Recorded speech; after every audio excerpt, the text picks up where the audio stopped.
be talking about the worst books of 2021. So the first book is 99 Days, and I did a whole rant review about that, so I'll just plug it in right here. Next book I read was 99 Days. Officially the worst book of 2021. What? Trash. Horrible. Awful.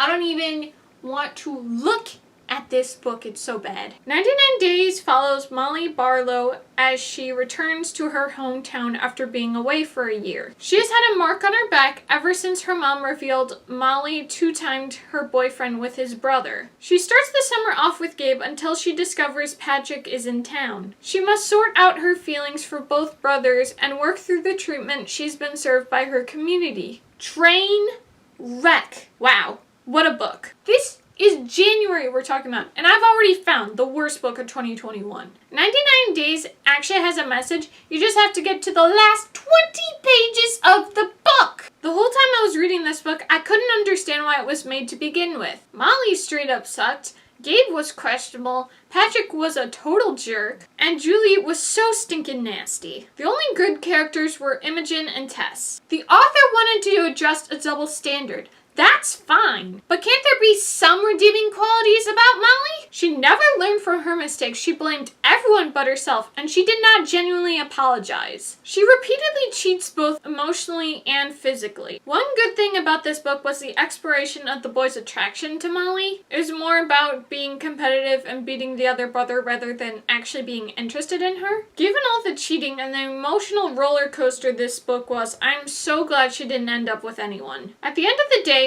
this book is a waste of time. Not only that, it is a book worth throwing out the window. If you love yourself at all, don't pick up this book. Any additional thing I'd have to say is I just find it funny that what I considered the worst book of 2021 and I found it in January and everything like that, like, it pretty much holds up.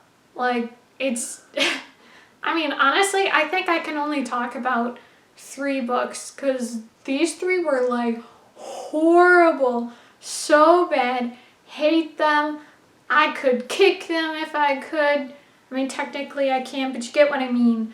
Just bad stories all around. Do not like them. Anyway. And the next book I read was The Evil Queen. This was depression in book form. We get a look at the evil queen in an alternate reality. Fairy tales aren't myths, but prophecies of the future. Everly wants to be a good person, but is broken down time and time again. Even I would want to be the villain in her situation. There's a part where she's forced to marry this sick old man, and she keeps hoping someone will rescue her, but no one does. It was so horrible, I actually shed a tear. It took me forever to finish this book, and I'll tell you one thing, it was not worth it. Definitely a contender for worst book of the year. And the next book is All the Bright Places. This book is an insult to everything. 0 out of infinity. And trigger warning, this contains graphic depictions of suicide and suicidal thoughts. Let's start with this jerk. Finch loves death. He won't shut up about death. He plots and plans suicide every 2 seconds, in graphic detail. It was unbelievably triggering. Anyone who thinks this book respects mental health must be an idiot. Finch has so many opportunities for help, but just wears his mental illness like a badge of honor. It makes him special. It's total BS. Violet was very bland. She just thinks about her problems and never takes into account Finch may actually have issues. I hated them together. They didn't make sense. No chemistry, no fun, nothing. This was so depressing and it didn't have a nice ending at all. Also, I hated the fact that a suicide survivor was taken more seriously and was considered more tragic than the actual suicide. Not to mention the fact that it was seen as something that couldn't be helped. Mental illness can be managed. It can be helped. The fact Finch wouldn't accept medication as an option was total crap. He claimed he wouldn't be himself anymore. Dude, you're constantly talking about death. That's not good or healthy. Finch was literally in the hospital after his failed drug overdose, but he just leaves no problem. There's no way that would happen in real life. I mean, I hope not. There better not be a hospital that treats their patients that poorly.